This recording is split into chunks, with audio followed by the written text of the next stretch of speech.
Puji Tuhan, haleluya. Shalom Bapak Ibu Jemaat yang dikasihi Tuhan, shalom. Selamat datang, selamat bergabung dalam ibadah Revival Center malam hari ini. Tetap setia, tetap melekat kepada Dia. Amin, mari datang kepada Tuhan, kami bersyukur Tuhan. Biar kami terus melekat kepada Tuhan. Kami terus setia memberikan diri kami kepada Tuhan. Terima kasih Tuhan, haleluya.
keindahan-Mu.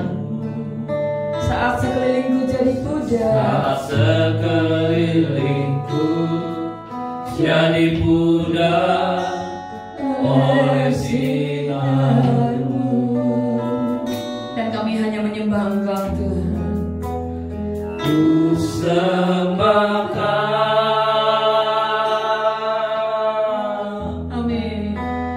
ku sembahkan,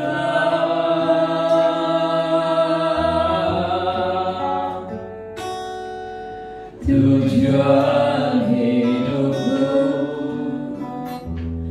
untuk menyembah-Mu.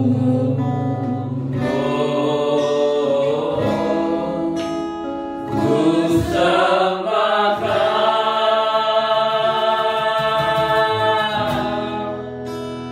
ku sembahkan,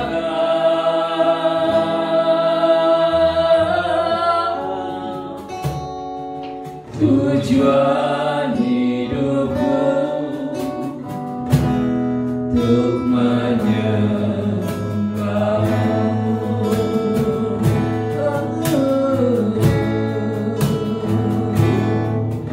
Saat ku pandang kekudusan-Mu, saat ku pandang keindahan-Mu,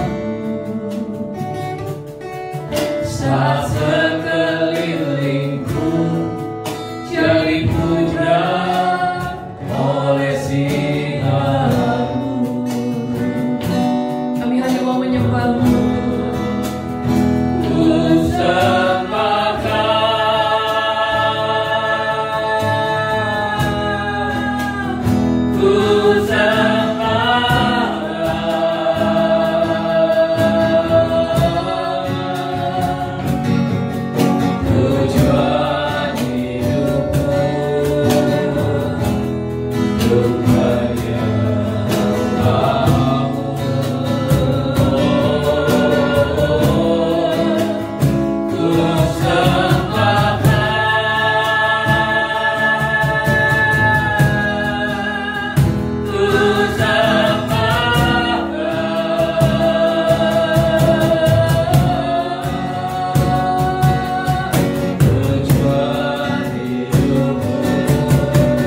kami-Mu Tuhan. Kami beri hidup kami untuk menyembah, untuk mengasihi, untuk melayani-Mu.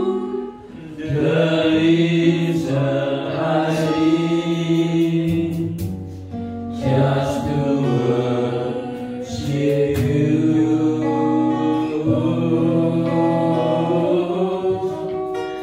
I worship you. Untuk memenangkan yang terhilang, I worship you. untuk Injil Kerajaan-Mu Tuhan. There is Sampai kedatangan-Mu Tuhan. just to worship you.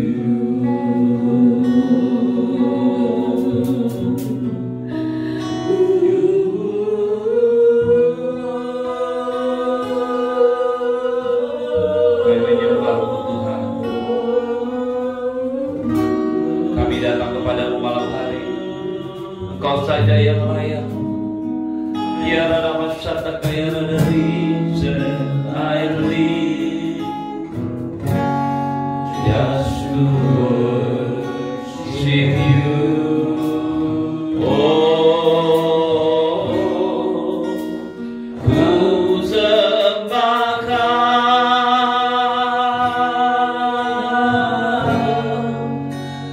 ku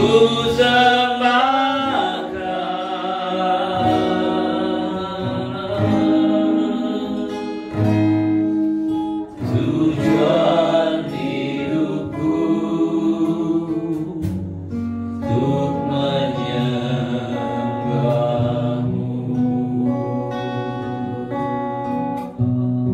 Kau saja yang suci,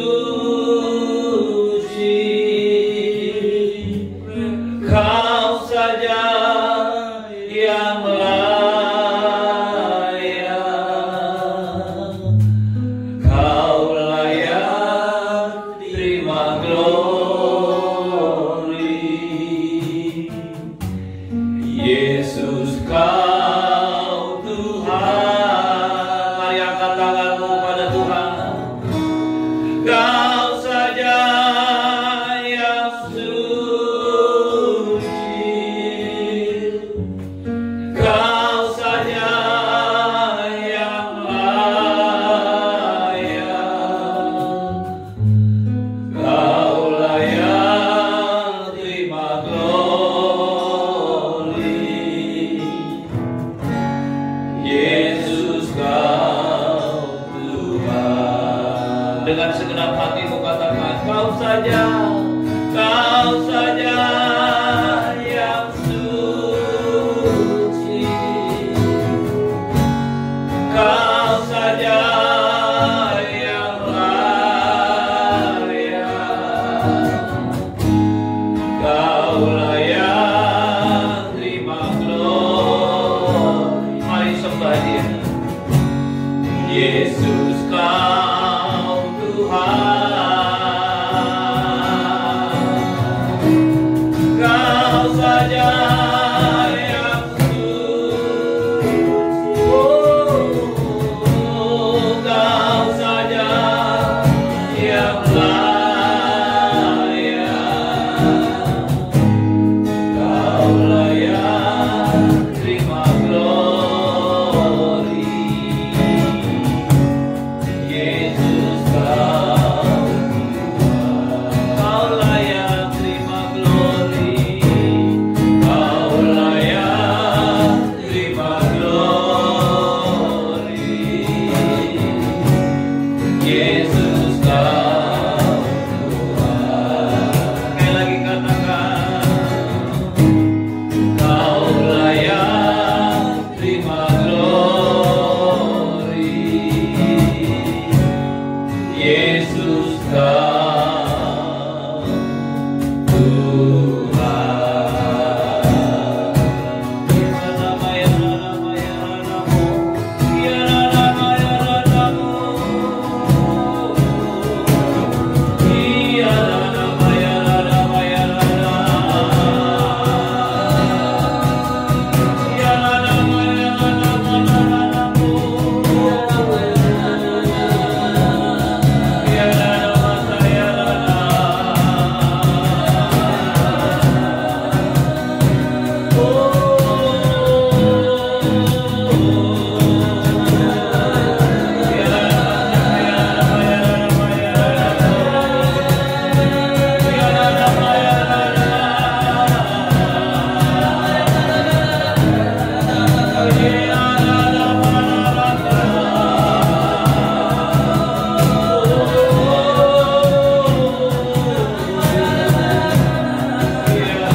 dari setiap umat-Mu Tuhan.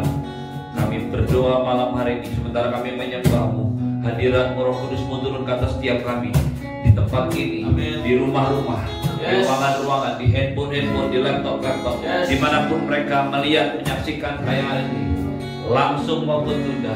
Kami berdoa dalam nama Tuhan Yesus, oleh kemurahan-Mu Tuhan, lawan setiap orang, sembuhkan yang sakit, lepaskan yang terikat, bebaskan yang terbelenggu. Pada saat mereka connect dengan Kau Tuhan, pada saat mereka berharap kepada-Mu, pada saat mereka memanggil nama-Mu, mujizat-Mu terjadi buat hidup mereka. Lakukanlah itu demi nama-Mu, bukan karena hamba, bukan karena organisasi gereja, tapi hanya karena nama-Mu Tuhan. Di dalam nama Tuhan Yesus semua yang percaya dan siap diberkati Tuhan berkata, amin. Berikan tepuk tangan, berikan sorak-sorai bagi Tuhan. Shalom. Shalom, Bapak Ibu yang kasih Tuhan. Mari silakan duduk. Mari kita lihat firman Tuhan dalam Kisah Para Rasul pasal yang ketiga. Kita lanjutkan apa yang menjadi pembahasan kita secara berturut-turut. Kita terus belajar dari Kisah Para Rasul. Mari kita lihat Kisah Para Rasul pasal yang ketiga mulai dari ayat yang pertama.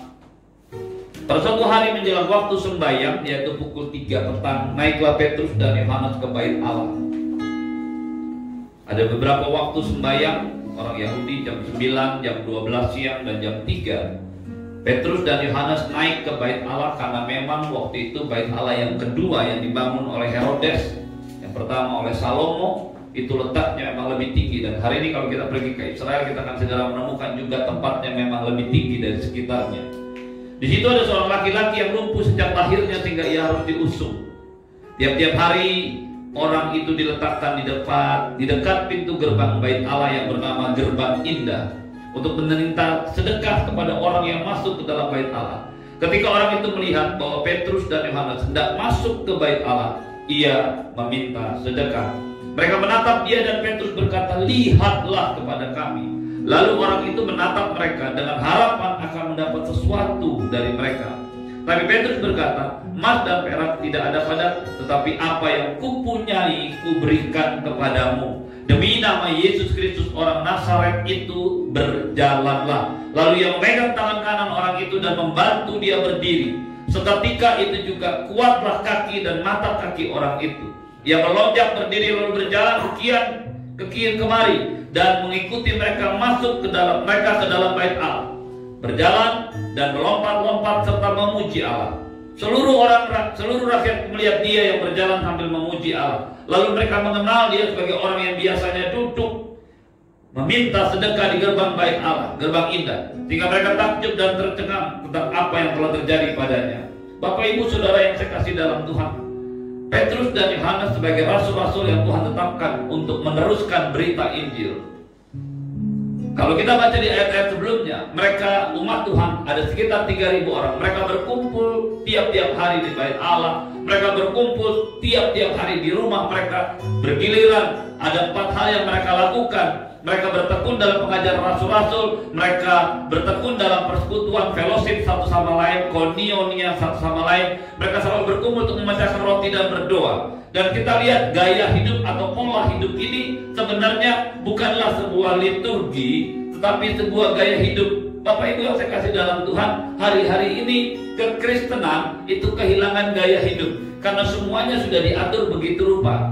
Padahal kalau kita kembali kepada Alkitab, apa yang Anda dan saya lakukan sebenarnya merupakan sebuah gaya hidup. Sama seperti hari ini, sama seperti malam ini kita kumpul. Kalaupun kita tidak bisa ibadah, kita kumpul di tempat ini secara online dan kita beribadah, kita menyembah Tuhan. Mungkin sekarang awalnya tidak biasa, tapi lama-kelamaan Anda dan saya merasakan sesuatu yang mulai bisa menikmati, mulai bisa merasakan. Mengapa itu terjadi? Karena Tuhan memang mau membawa Anda dan saya untuk berhubungan secara pribadi dengan Tuhan. Tidak hanya ada di gereja, tidak hanya datang ibadah di gereja, tapi Anda dan saya juga bisa menemukan Allah, bisa bertemu dengan Allah dimanapun Anda dan saya berada. Anda dan saya bisa beribadah di gereja, tapi Anda dan saya juga bisa beribadah walaupun hari ini dalam keadaan terpaksa di rumah. Keinginan Allah cuma satu. Keinginan Allah membawa tiap-tiap rumah kembali kepada Allah. Karena waktu rumah-rumah kembali kepada Allah, di tiap-tiap rumah diadakan ibadah-ibadah, maka sebentar lagi Bapak Ibu sekalian, apa yang terjadi dalam zaman Kisah Rasul, itulah yang juga akan terjadi dalam gereja Tuhan. Amin. Saya katakan kemarin hari Minggu bahwa gereja Tuhan harus menyatakan kuasa dari Tuhan. Mengapa harus menyatakan kuasa? Karena memang itulah yang Tuhan sediakan, karena memang itulah yang Tuhan janjikan. Karena itulah maka Tuhan bilang pada murid-muridnya, jangan pergi tinggalkan Yerusalem sampai engkau dipenuhi dengan kuasa, sampai engkau dipenuhi dengan kekuatan di tempat yang maha tinggi. Allah melakukan janjinya pada saat murid-muridnya menyiapkan hati. Dan kemudian kita membaca cerita ini. Satu kali Petrus dan Yohanes, mereka pergi ke bait Allah. Bapak Ibu sekalian, saya merasa mereka melakukannya bukan lagi karena mereka orang Yahudi, karena mereka sudah tahu bahwa keselamatan yang ada dalam hidup mereka bukan karena ketaatan mereka, tapi karena karya Tuhan Yesus di atas kayu salib. Lalu pertanyaannya, kenapa mereka datang ke bait Allah? Mereka naik ke bait Allah pada jam sembahyang orang Yahudi. Jawabannya sangat simpel dan sangat sederhana. Itulah waktu di mana orang Yahudi pergi ke bait Allah. Disitulah waktu di mana mereka akan bertemu dengan banyak orang di bait Allah. Jadi kalaupun mereka datang ke sana bukan karena mereka mau beribadah sebagaimana layaknya kebiasaan atau tradisi Yahudi mereka, tapi lebih daripada sebuah kesempatan untuk memberitakan Injil, kesempatan untuk bertemu dengan orang banyak dan menyatakan kemuliaan Allah. Mengapa mereka melakukan itu? Hari itu waktu mereka berangkat, kondisi mereka sudah jauh lebih baik. Ada 3.000 orang. Bapak Ibu yang saya kasih dalam Tuhan, 3.000 orang itu bukan jumlah yang sedikit. Berbeda dengan waktu mereka masih 11 orang, berbeda waktu mereka masih 12 orang, bahkan berbeda pada waktu mereka tercerai-berai di Taman Getsemani. Hari itu mulai ada satu kekuatan yang tumbuh dalam gereja Tuhan. Alkitab kita mencatat mereka disukai semua orang, mereka dihormati sekaligus disukai. Itu sebabnya Bapak Ibu sekalian, Petrus dan Yohanes berjalan bersama-sama naik ke bait Allah. Di pintu gerbang indah, saya tidak tahu persis apa sebabnya ini dinamakan gerbang indah. Beberapa penafsir Alkitab mengatakan itu adalah pemisah, gerbang yang merupakan pemisah antara orang Yahudi dan orang bukan Yahudi. Beberapa penafsir berkata bilang itu pintu gerbang utama yang dihiasi dengan begitu rupa sehingga indah. Kita nggak bahas itu Bapak Ibu sekalian. Di situ ada seorang pengemis yang lumpuh. Tiap hari dia ditolong oleh siapapun yang dia kenal. Duduk di situ untuk meminta sedekah. Pada saat Petrus dan Yohanes lewat, pengemis ini melihat dan meminta sedekah karena memang dia pengemis. Apa yang bisa kita lihat dari sini Bapak Ibu sekalian? Pengemis ini tidak tahu siapa Petrus dan Yohanes. Kalau saja pengemis ini tahu itu adalah Petrus dan Yohanes yang bisa menyembuhkan, maka saya yakin dan percaya dia tidak akan meminta uang, tapi dia akan meminta kesembuhan. Padahal beberapa waktu sebelumnya di tempat yang sama, di bait yang sama, setelah Tuhan Yesus waktu dia masih hidup sebagai manusia, dia masuk ke bait Allah, dia bongkar bangkir semua yang ada di bait Allah. Rumahku akan disebut dengan rumah doa. Dan setelah Yesus membongkar bangkir uang tempat meja-meja penukaran uang, lalu dibawanya kepada orang lumpuh, orang buta, orang pimpang, dan Yesus menyembuhkan mereka di situ. Tapi semua itu dilakukan oleh Yesus, bukan oleh murid-muridnya. Jika waktu Petrus dan Yohanes naik, pengemis ini tidak kenal lagi. Dia tidak tahu persis ini adalah murid Yesus, orang Nazaret. Dia lupa bahwa beberapa waktu sebelumnya di tempat yang sama Yesus melakukan banyak mujizat. Malam ini Bapak Ibu sekalian, inilah yang harus Anda dan saya mengerti. Kalau Anda dan saya mengharapkan sebuah mujizat, maka begitu Petrus dan Yohanes melihat pengemis ini meminta, ayat yang keempat, firman Tuhan berkata, mereka itu Petrus dan Yohanes menatap dia, dan Petrus berkata, lihatlah kepada kami. Saudara, lihatlah kepada kami. Emang mereka belum lihat? Kan ayat sebelumnya bilang pengemis ini minta sedekah. Lalu sebenarnya yang dilakukan Petrus itu adalah, come on, fokus. Kamu tahu kepada siapa kamu bicara. Bapak Ibu sekalian, seringkali kesulitan kita, kelumpuhan kita membuat kita tidak mampu melihat Tuhan. Kelumpuhan, persoalan, tekanan, semua keadaan yang ada di sekeliling kita tidak mampu melihat pertolongan Tuhan. Itu sebabnya tidak terjadi mujizat. Dan Petrus dan Yohanes merubah lebih dulu pola pikir, cara pandang dia. Lihatlah kepada kami. Saya nggak tahu apa yang dilakukan oleh pengemis. Ya, mungkin dia berharap mendapat uang lebih besar. Kenapa? Kalau orang ngasih receh itu nggak usah lihat-lihat, kering, saudara. Tapi ini disuruh lihat. Wow, dia berpikir, nah, kartu kredit mungkin dikasih, saudara. ATM mungkin dikasih. Tapi kemudian Petrus berkata, emas dan perak tidak ada padaku, tetapi apa yang kupunyai kuberikan kepadamu. Amin. Emas dan perak tidak ada padaku. Tapi yang pertama lihat dulu Bapak Ibu sekalian.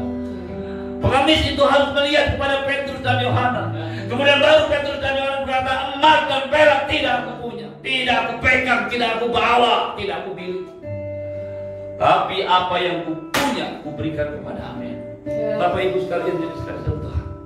Lalu ia berkata, demi nama Yesus orang Nazaret, bangkit dan berjalanlah. Amin. Demi nama Yesus Kristus orang Nazaret itu, berjalanlah. Bapak Ibu sekalian, kalau kita ada di posisi pengemis, minta uang, disuruh ngelihat. Lalu Petrus Yohanes berkata, emas dan perak tidak aku punya, tapi apa yang aku punya aku berikan kepada.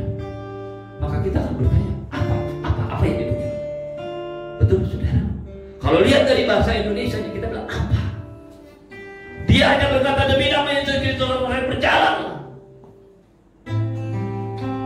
Kata-kata ini Bapak Ibu sekalian seringkali menjadi multi tafsir, seolah-olah Petrus dan Yohanes punya karunia atau punya kemampuan untuk menyembuhkan.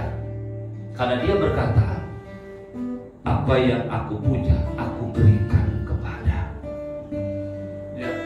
Dengan pengertian ini beberapa orang menjadi salah tafsir, seolah-olah dirinya punya kekuatan, punya kemampuan supranatural.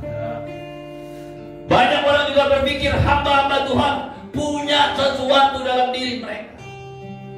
Saya ingat betul beberapa kali di dalam pelayanan di Pontianak, saya berdoa buat orang-orang, lalu tiba-tiba Tuhan memberikan sebuah picture, sebuah gambar atau sebuah rangkaian peristiwa yang saya tidak tahu itu dari mana.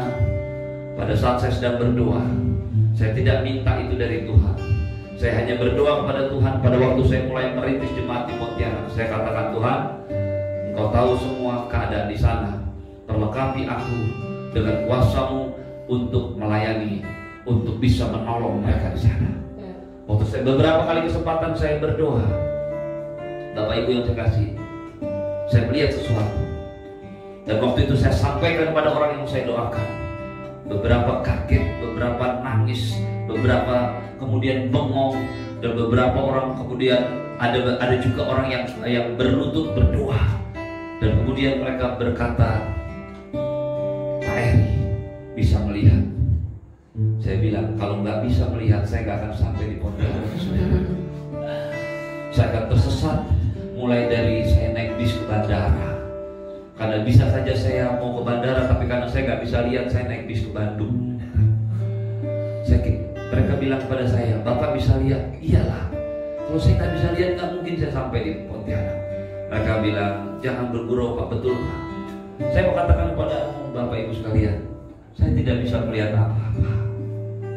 Saya tidak punya kemampuan supranatural yang saya miliki, yang tinggal dalam diri saya. Karena kalau itu diberikan kepada saya, satu kali saya tidak tahan godaan dan saya bisa menjadi paranormal, Bapak Ibu sekalian. Kalau ada orang yang punya karunia kesembuhan dan kesembuhan, kemampuan untuk menyembuhkan dan kemampuan untuk menyembuhkan itu ada dalam dirinya, menjadi satu dengan dirinya, maka saya khawatir orang itu akan buka praktik. Anda dan saya mesti ngerti dulu apa yang dimaksudkan oleh Petrus. Apa yang aku punya, kuberikan kepadamu. Bahasa Yunani, apa yang aku punya, aku berikan kepadamu. Apa yang aku punya, echo. Echo itu adalah sebuah kata kerja, bukan kata benda atau kata sifat. Berarti pada waktu Petrus berkata kepada pengemis itu, echo, itu dia nggak bicara sesuatu benda yang dia pegang dalam kantongnya, atau suatu kemampuan yang sifat yang ada dalam dirinya yang bisa dikeluarkan seenak-enaknya. Tapi dia sedang berbicara tentang satu pekerjaan.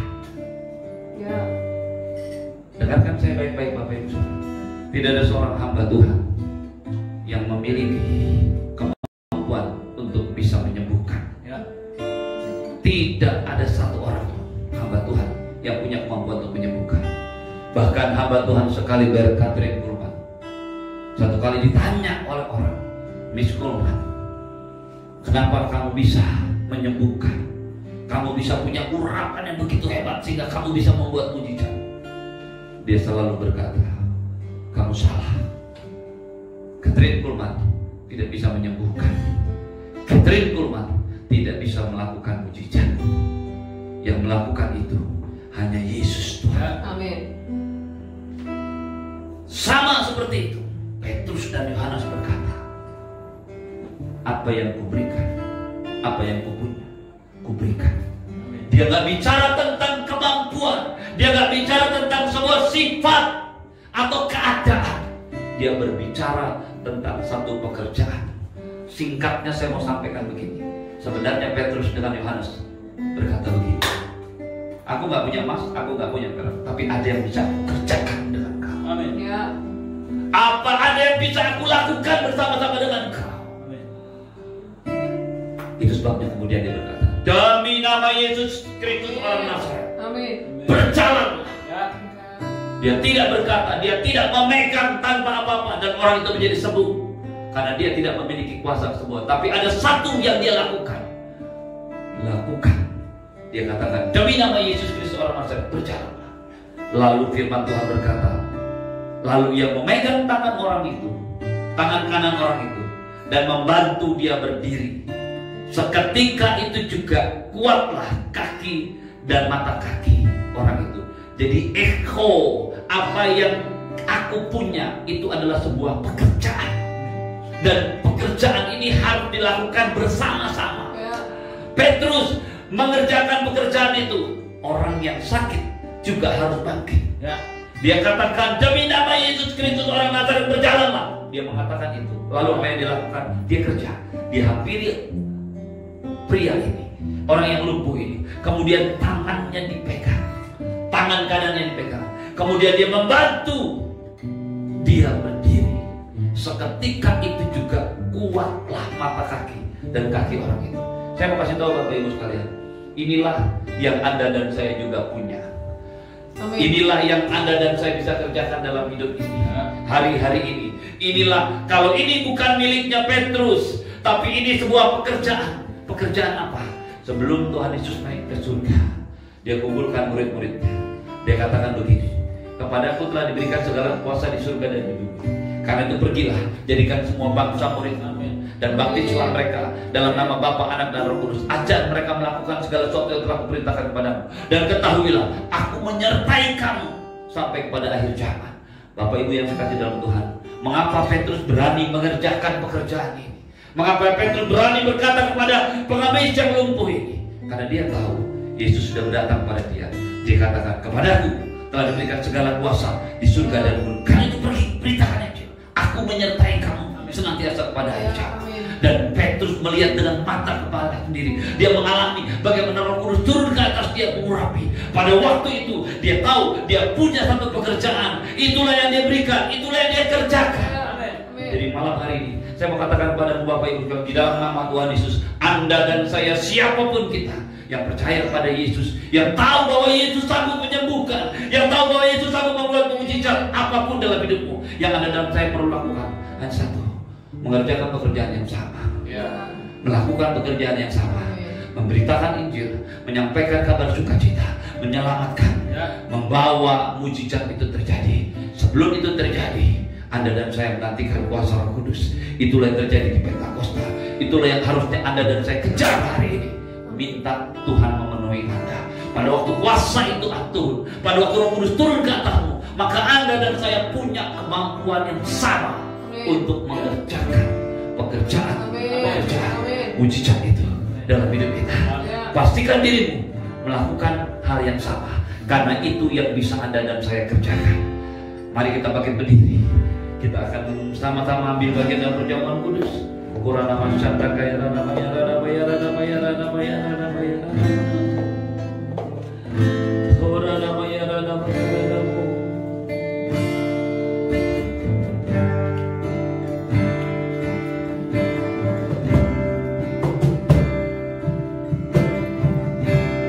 Kau saja yang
Tuhan Yesus pada malam waktu dia diserahkan, angkat tinggi-tinggi roti di atas kepala. Pada malam waktu dia diserahkan, mengambil roti dan sesudah mengucap syukur atasnya, dia memecah-mecahkannya lalu berkata, inilah tubuhku yang diserahkan bagi kami. Ambillah dan makanlah, menjadi peringatan akan aku. Bapak Ibu jemaat yang kasih Tuhan, bukan roti yang pecah-pecahkan ini adalah persekutuan dengan tubuh Kristus. Mari makan dengan iman dalam nama Yesus.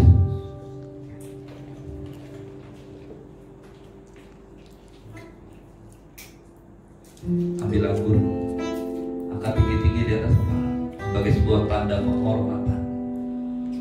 Lalu ia mengambil cawan sesudah makan dan berkata, cawan ini adalah perjanjian baru yang dimeteraikan oleh darah. Ambillah dan minumlah, sebab setiap kali kamu meminumnya, kamu memberitakan kematian aku sampai aku datang kembali.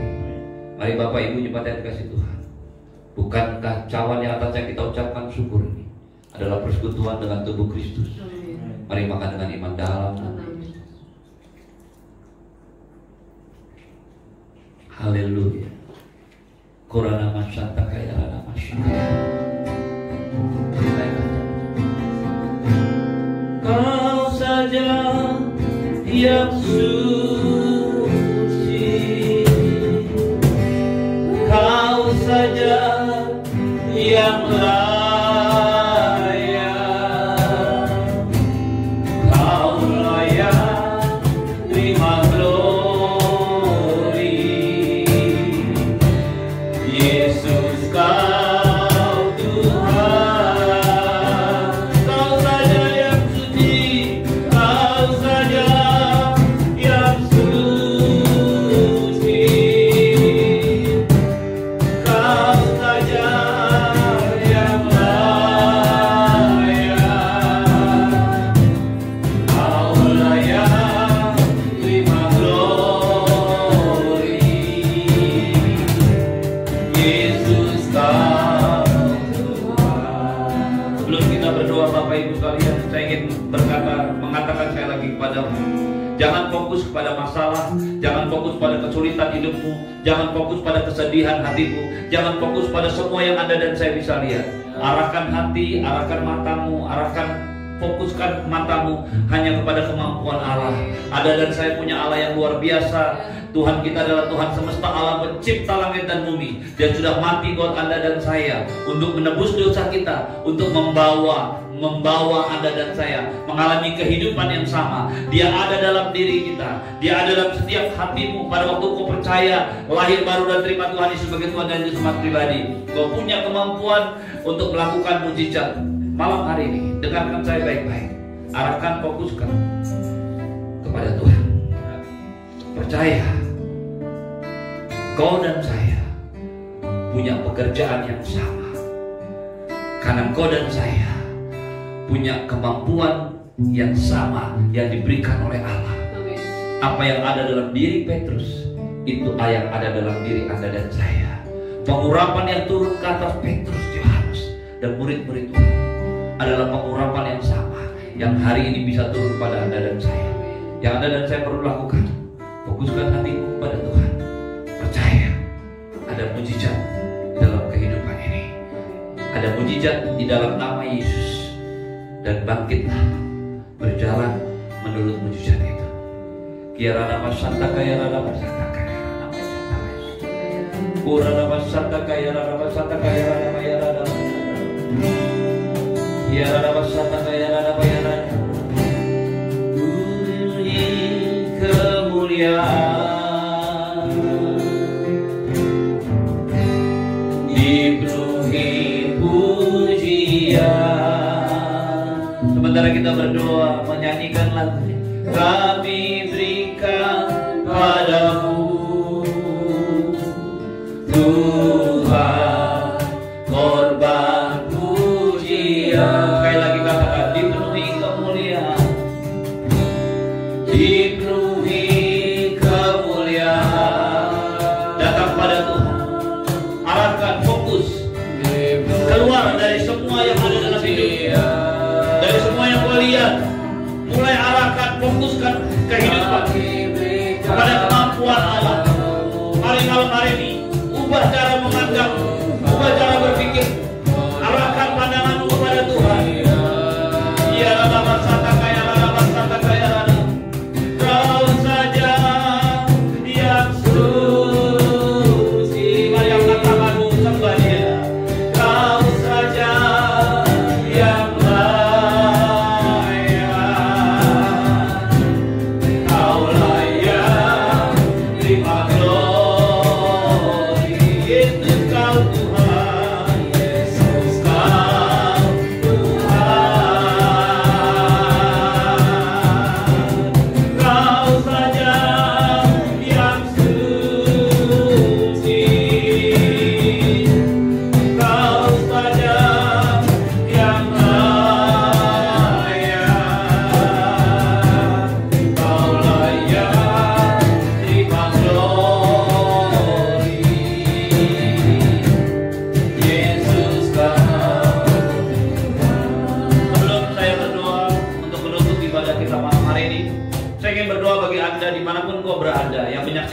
ditangani langsung maupun tunda.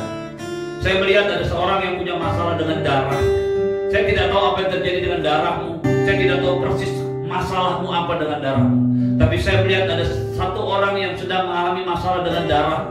Malam ini saya mau berkata kepadamu, siapapun kau hubungi saya setelah ibadah ini selesai. Saya ingin berdoa secara khusus buat kau. Tapi sebelum itu terjadi, mujizat Allah sudah terjadi atasmu. Saya ingin berdoa dalam nama Tuhan Yesus, berkata kepada setiap engkau yang bermasalah dengan darahmu, yang malam hari ini dengan jelas saya melihat engkau mengalami masalah dengan darah. Di dalam nama Tuhan Yesus, aku berdoa pengurapan Allah turun ke atas. Dan di dalam nama Tuhan Yesus, aku nyatakan kesembuhan demi nama Yesus Kristus orang Nazaret. Aku berkata, urapan kesembuhan terjadi atas engkau yang mengalami masalah dengan darahmu.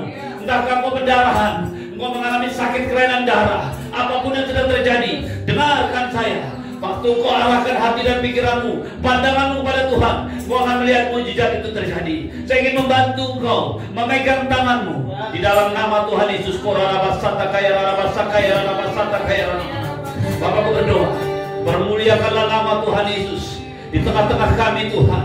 Bahwa setiap orang yang bermasalah dengan darah itu bertemu dengan kau dan jadilah sembuh di dalam nama Tuhan Yesus. Mari Bapak Ibu sekalian, kita akan akhiri ibadah kita malam hari ini. Angkat tanganmu kepada Tuhan. Tuhanlah yang memberkati dan melindungimu. Tuhan yang mengarahkan wajahnya padamu dan memberikanmu kasih karunia. Tuhan yang menghadapkan wajahnya padamu dan memberikanmu damai sejahtera.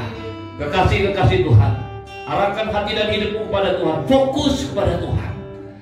Maka terimalah berkat yang berlimpah-limpah dari Bapa di surga, cinta kasih dari Tuhan Yesus, penyertaan yang sempurna daripada Roh Kudus, menyertai hidupmu hari ini dan sampai selama-lamanya di dalam nama Tuhan Yesus. Semua yang percaya katakan amin. Selamat malam, Tuhan Yesus memberkati. Sampai jumpa di ibadah morning worship dan Jumat jam 8 malam Revival Center, lalu hari Minggu jam 9 pagi. Tuhan Yesus memberkati. Shalom.